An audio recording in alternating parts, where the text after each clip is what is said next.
Hello, everyone. Hello, Charles. And you look very relaxed and very fresh. Thank you. So clearly, optimism in the new arrangements. When you start your questions, I want to know the new... Well, let me ask you this question first, because we need to establish very clearly what is going on. Both you and Peter Obi have now unquestionably left the Labour Party and are now avowedly in the ADC. Is that right? I can't speak for His Excellency Peter Obi. I'll speak for myself. Well, he issued a statement saying he had left. Well, then take his word for it. As for me, I have not left Labour Party. Okay. I am considering the coalition who have adopted ADC. Right. Now, don't consume the excitement. And don't be consumed by the excitement. Okay, manage the excitement. Right now, it's all about excitement. Understandably so, because Nigerians are depressed as much as they are oppressed. So this excitement can easily consume everyone. Right. And what I'm saying is hold back, think critically, think very well. And before you fire another question, let me just say the opposition is right in all that it is doing. I agree wholeheartedly in coming together. The principles behind it, the objectives of it are all correct. But you're also playing somebody else's game. This game is TINUBU's game. And I'm not praising him in any way whatsoever. But everyone must understand the situation as it were. Please be patient. Let me, in summary, narrate everything. President Buhari, after losing the third time, cried to the world that he's done with politics. And that's when it began. There are internal issues with Buhari, but the external ones are, that is when TINUBU saw the opportunity, bring him back into the fold after the 07 ATIKU and 11 Ribadu. Add the Southwest and the TINUBU influences to his existing 12 million votes. It was easy to convince Buhari to come back in any way because he carries a lot of baggage who only survive from political donations. I'm sorry to say that's the truth. So Buhari just has to contest every election. Ever since the PTF days after the passing of Abacha, Buhari was removed from head of state without any trade whatsoever. So he and his can only live off a political system. But I'm not hitting at Buhari. TINUBU saw this opportunity, saw the weakness in Buhari, pumped a lot of money, brought his party machinery, and then injected his own agenda. That you go now, I'll make the name of being a kingmaker.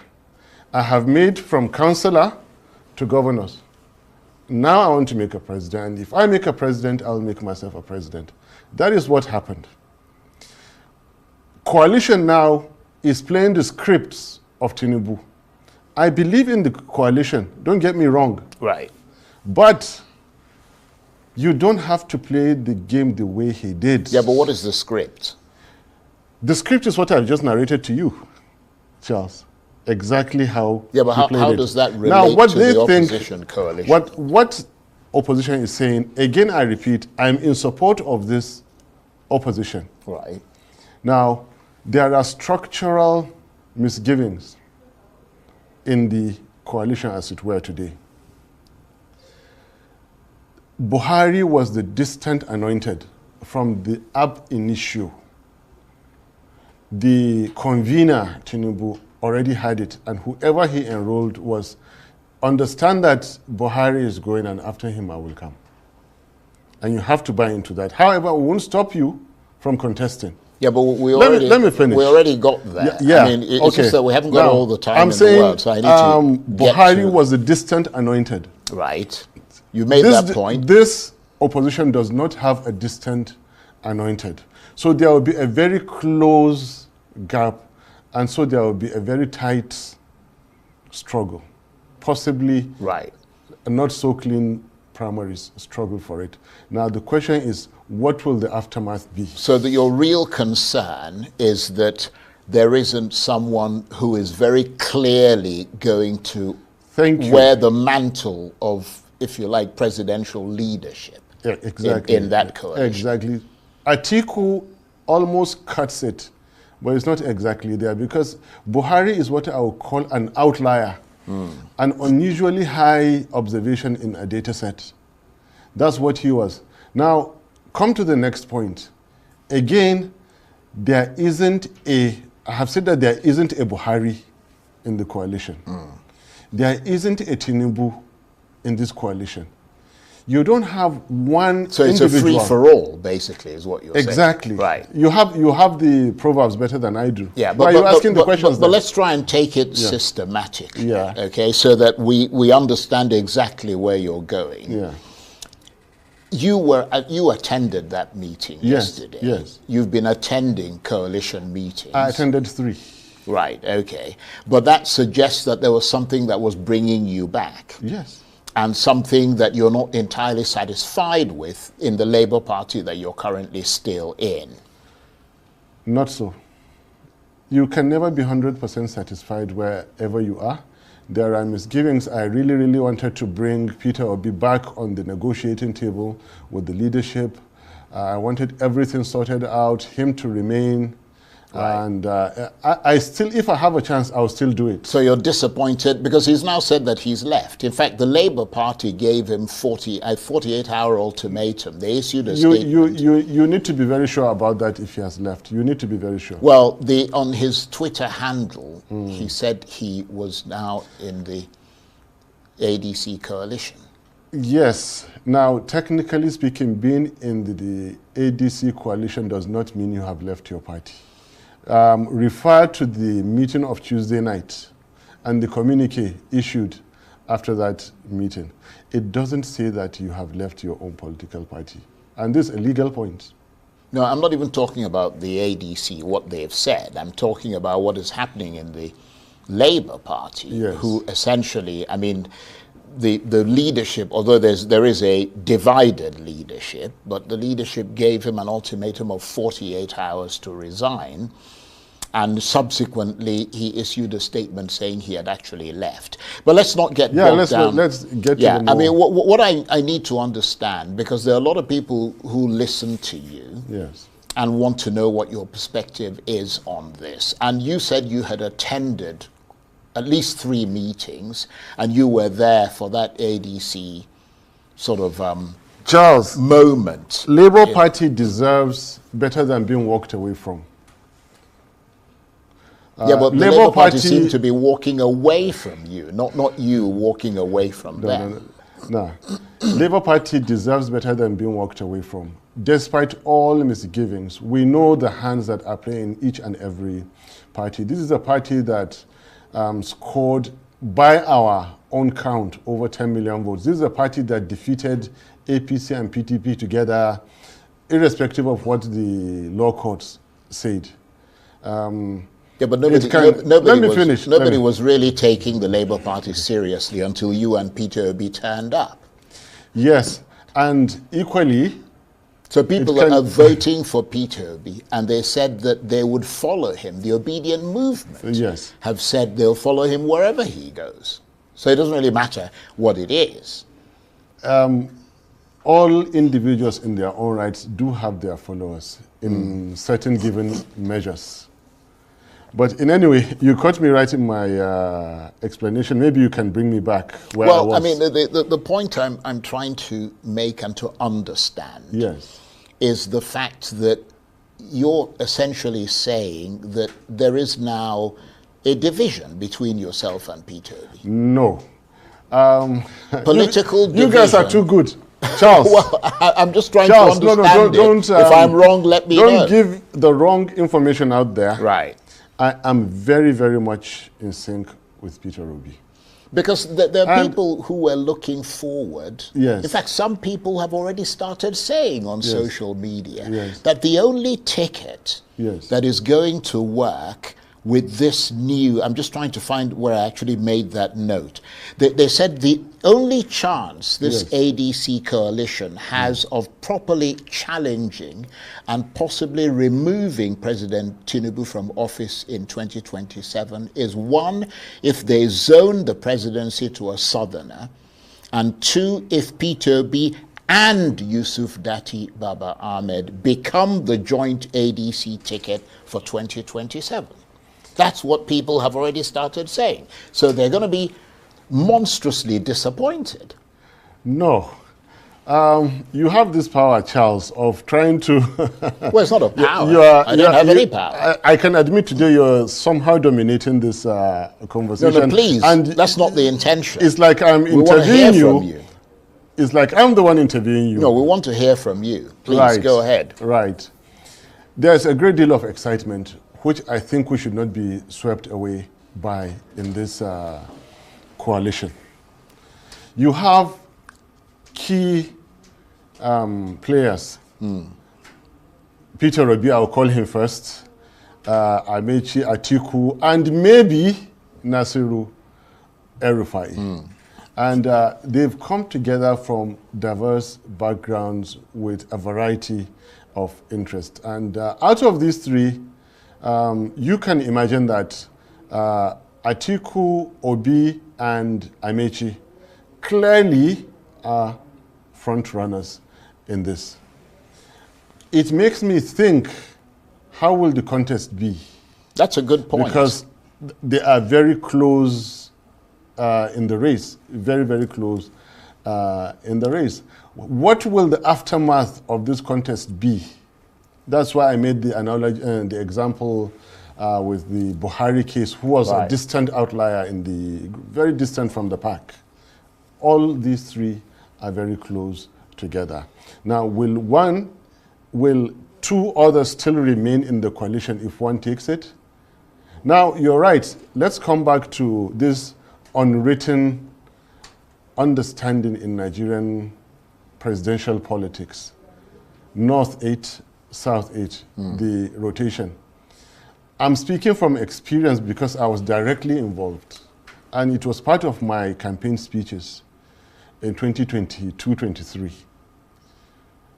Did you realize in 1819, from the two major parties, not a single Southerner even bought the INEC form for presidency? What does that say? Respect, brotherhood, gentlemanness, and all these things. And of course, ATIKU contested in PDP and he won. It was not a question. Buhari was the candidate of APC and, you know, Buhari took the day eventually. Come 2022-23, ATIKU was still on the tickets. And now Peter Obi came out from the south and contested. Amechi contested and came second in APC, second to TINUBU, who is also from the south. So you see, three leading candidates. 2027, the default position thinking also is that it should be from the south. So if ATIKU takes it, how will Amechi and Peter Obi take it? Now, for the Peter Obi and ATIKU, together they were either rigged out or defeated in 19. Apart, they were either rigged out or defeated in 2023.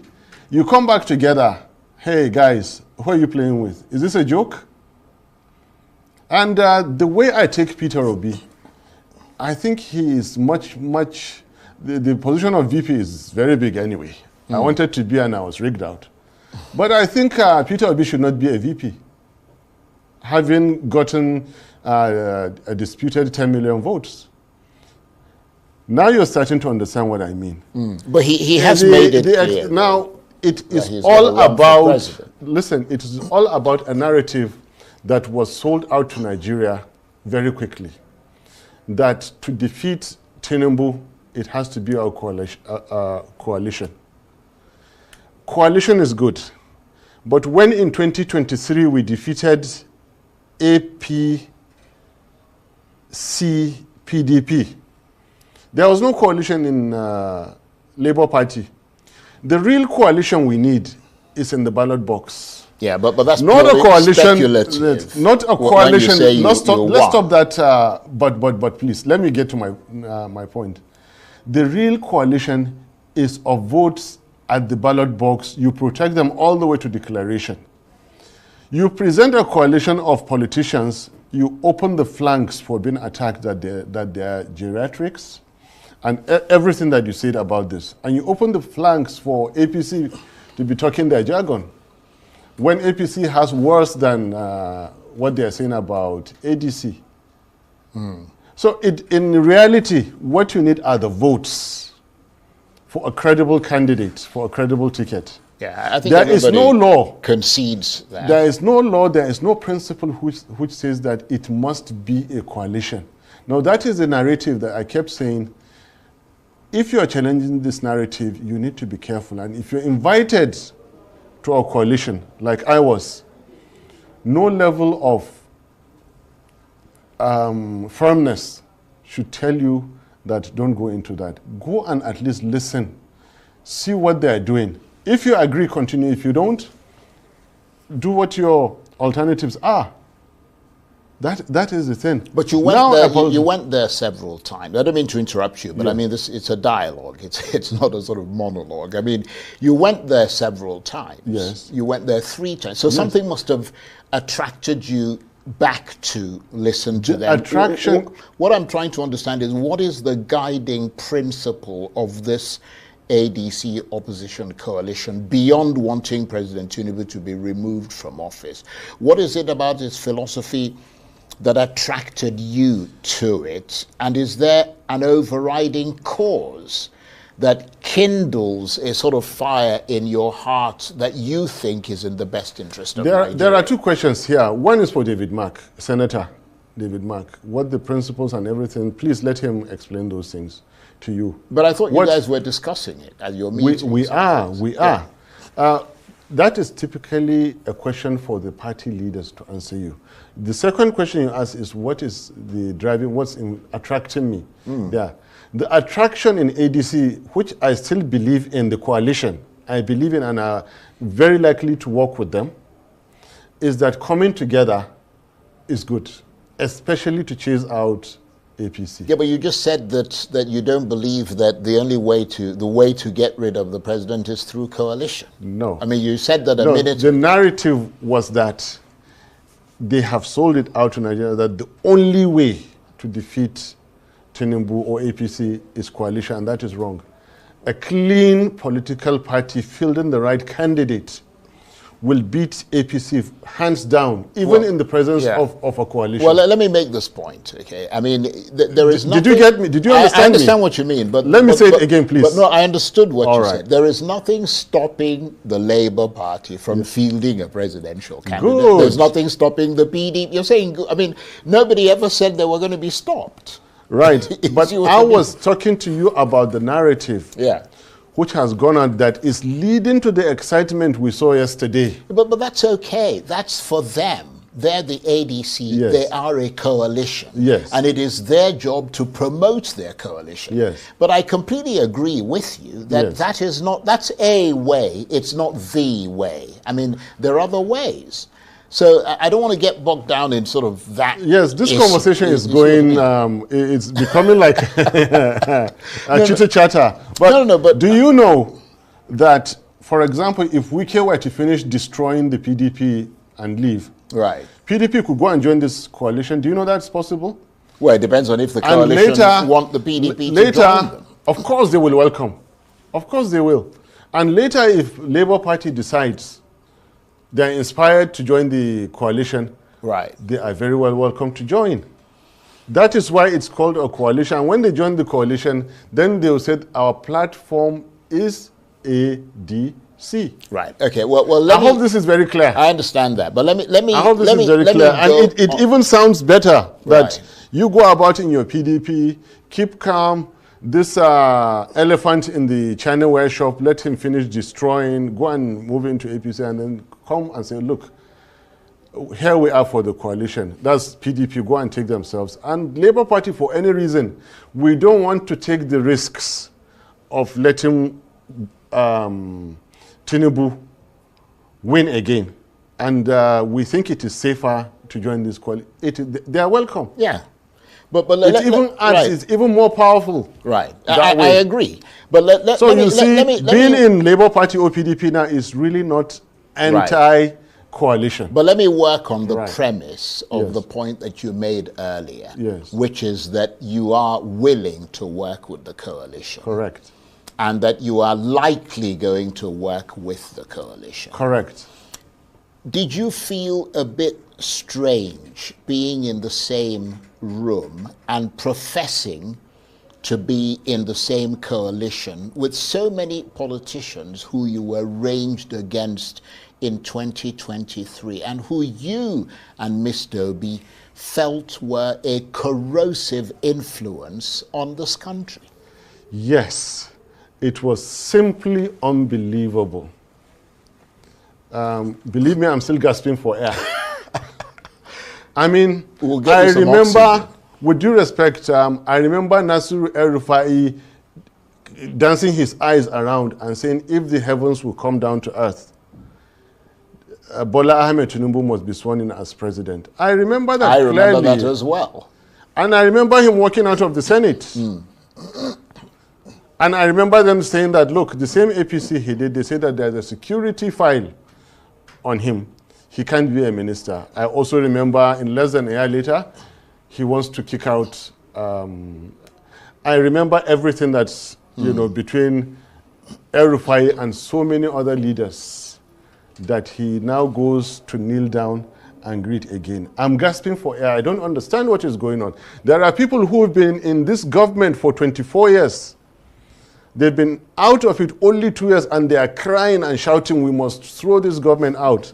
I have been in parliament only 4 years and 8 months, and I'm as happy as I can be. I believe I can defeat President TINUBU very, very comfortably. I have never been in the executive, and so many things. I have never issued any government contract, unless if they want to lie at me. There's nothing. I take people to EFCC. They don't take me to EFCC. Yeah, but we're in the same room with people that I never imagined will be. And I doubt what people can do for power. This underscores why I say we should not be misled, consumed by this excitement. Yeah. Because, as they say in English, when the chips are down and it's time to do primaries, what kind of primaries is ATIKU going to do with an Amechi? You know how ATIKU does primaries? Mercilessly. I remember those dollars flying. Well, we're in the same coalition, but in Port Harcourt, I remember the dollars flying. Remember, I'm with ATIKU. ATIKU, I'm with you. Please, if you're hearing me, we're in the same coalition. And then, what kind of primaries are they going to do?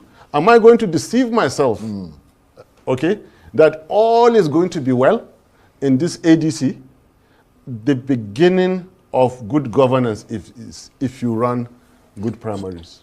So what are you then hoping to get out of this new coalition in terms of political capital? Because you are a politician. I mean, are you just... Can I stop you? Can I stop you? Let me just make this No, quickly. I need to stop you. Are you just going to sacrifice the millions of votes that you and Peter Obi got? To politicians who may not share your philosophy or that of the obedient movement? Every 4 years, I save my leave allowances. At the end of those 4 years, I go to buy a certain nomination form. I am not a politician, and I'm saying it again in TV.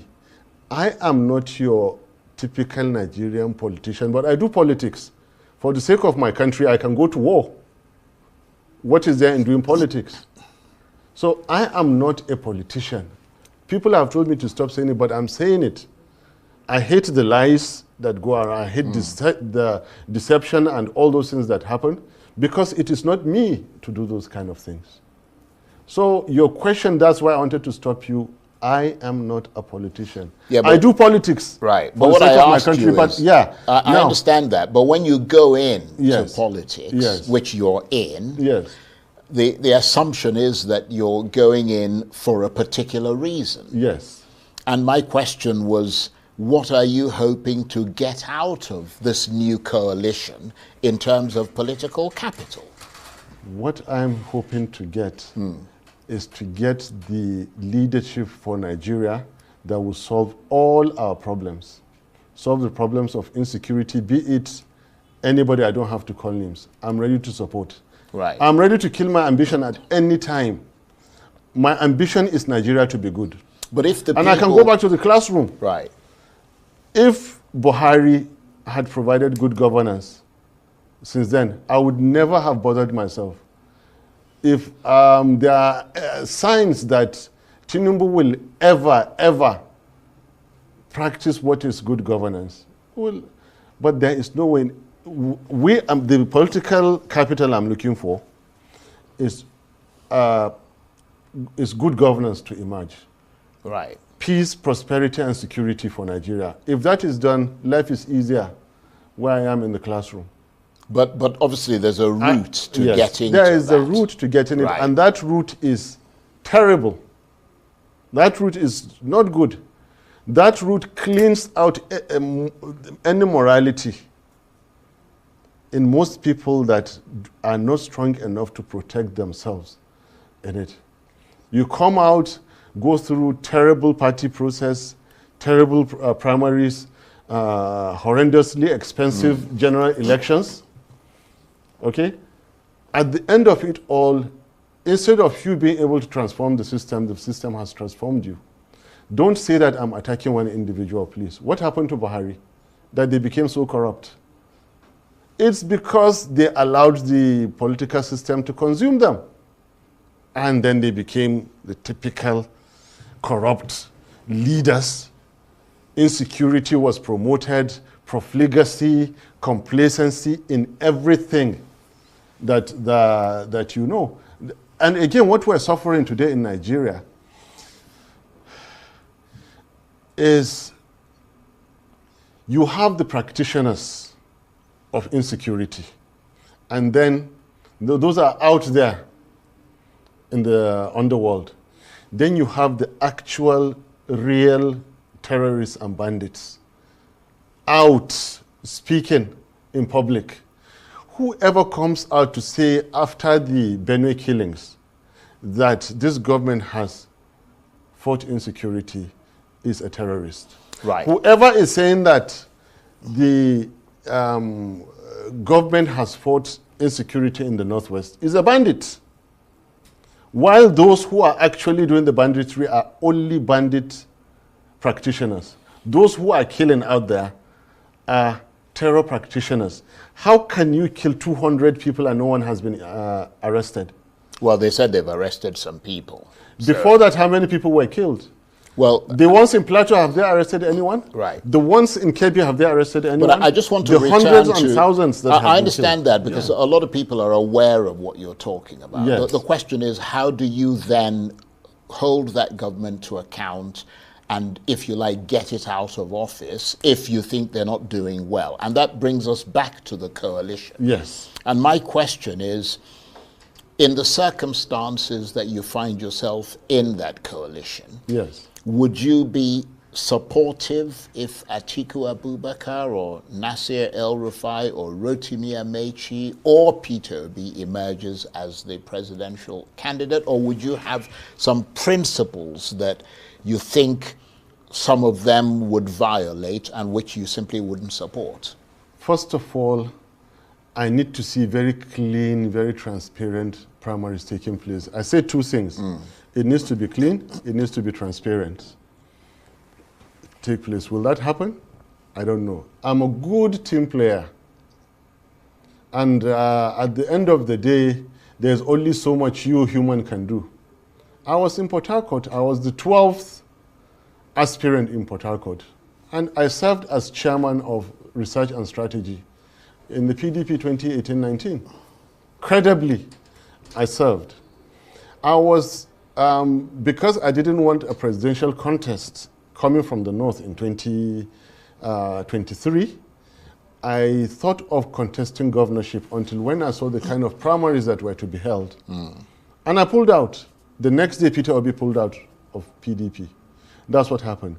So to answer your question, if I'm in the coalition and a candidate emerges, I will readily emerges based on the kind of acceptable practices that should happen to me.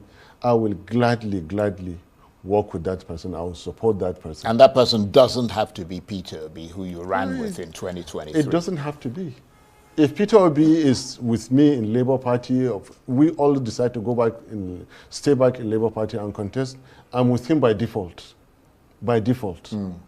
If he contests in coalition and he wins it, I'll give him the support. It's left for him. I told him way back in I gave him 3 names.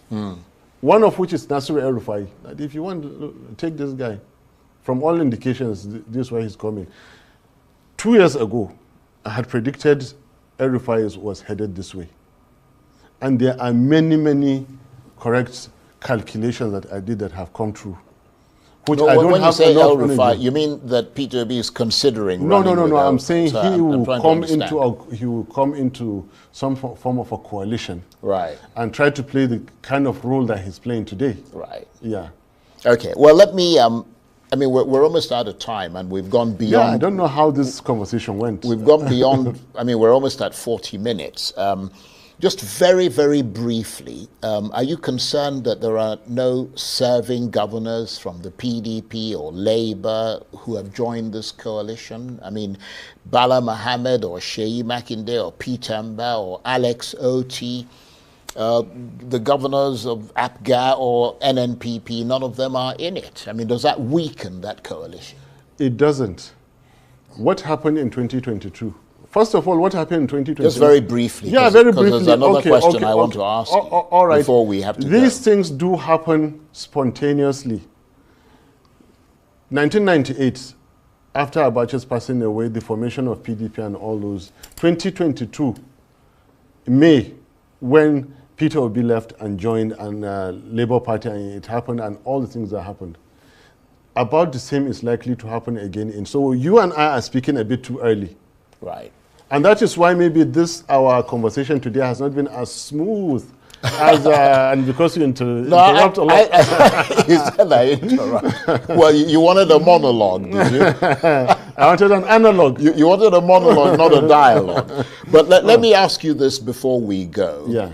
I wonder if you can briefly comment on the resignation of Umar Ganduje as chairman of the APC and the rumors that are flying around about how stable the position of the Vice President Kashim Shettima is. Wow, good questions. And I'll be quick. Yeah. As it says, now you see, now you don't. Now it's him, now it's not. Yesterday in the morning it was Ganduje, in the afternoon it wasn't him. Who knows? Tomorrow morning it could be TINUBU, in the afternoon it could be not. It could be me, it could be not. It could be you, it could be not. You see, maximum rulers, dictators, terror leaders, they are invincible to the last second. We have seen in history from 1997, the Suhartos, the Gaddafis, Bouteflikas, Ben Ali, Mubarak, al-Bashir, Gaddafi, Saddam Hussein, the most recent one. So it could be, you see a flourishing, powerful president, I see a rigged leader. You see a burgeoning administration, I see a violated constitution. So in the morning, Ganduje was flouting his chairmanship. In the afternoon, he's gone. He's human. He's blown away. Even a president is not too much for this to happen to. So that's about him. About Shetima, I don't blame Tinubu. Because whoever knows what Shetima did and does will not even allow him last this long. What does he do? The airwaves cannot carry it. I'm telling you, the airwaves cannot carry it. And I know I'm speaking on TV. So Tinubu has tried keeping him this long. So even the consideration that he be dropped, I think Tinubu has tried for keeping him this long. But, yeah, but you know that's a very pregnant statement you've just made. It is pregnant. I wish I could say, but look. So what's the point of bringing it up if you're not going to say it? It's not fair on him. What people do for power is unbelievable. I am more than gasping for air to understand how certain things can give you power. It is not of this world. And it did happen. They do it. Somebody one day must come out and say, this is what politicians do for power. Yeah, but you're saying things and insinuating things and suggesting things without any clarity, and that's not fair. It is not fair because even saying it itself is even more unfair. It's even more drastic. So why are you saying it? Because it has to be said. Right. Do you understand? Some of the things, the more you see them, the less you understand. Why was it declared at 4 a.m.? Now let me answer your question. You mean the election? The election. The election result. On the 28th, Mahmoud Yakubu said he was adjourning till the next day. Next day, technically and legally speaking, is 9 a.m. And by 4 a.m., he sneaked and declared Tinubu a winner. What transpired in between? Well, who came? Listen, you want me to say it? Yeah. Who came from one house in Asokoro to another house to say that it has to be now? Well, I don't know. You answer that question. Yeah, and what I'm telling you is that the airwaves cannot, it is so bad the airwaves cannot carry it. So are you implying that something happened that morning before 4 a.m. Right. that they said before these things finish at the Nigerian border? And it was who did that? Because we're trying to understand the link between what you're saying and the thing you were saying about the vice president. Listen, Tinubu has tried. Believe me, he has tried. For keeping this man this long and for even giving him the privilege of being replaced, I think it's good enough. But your brother served in his office. Do I care? And what happened when he served? He left. Well, he eventually left, but I mean, he thought he was good enough to go in the first place. And then he discovered, and then he discovered he wasn't good enough, and he walked away. Look, Charles, in this world, there are things that you rather not talk about because it's just too bad. This TV station is not a court of law. I know what insinuations are. I know what allegations are. I'm not crazy. I'm not insane, and I know what I'm saying, that what people do for power is unspeakable. And these things have to stop. Right. These things, why are we getting everything wrong in Nigeria? Why can't our leaders perform? Because of what people do for power. To get power, everything, and the difference between us losers and some winners is because there are certain things we cannot do. There are certain lines we cannot cross. But others who say whatever there is to do, do it. Yeah, I think a lot of people would agree with you that there is something very shady and dodgy about Nigerian politics, and that if you want to be victorious, you do a lot of strange things. However, that is not an indictment on the vice president of this country, and it's not fair on him for things to be suggested or insinuated about him without clarity. It's better not that clarity, believe me. Better not that clarity. Okay, well, let's leave it there, shall we? Please do. On that note, I want to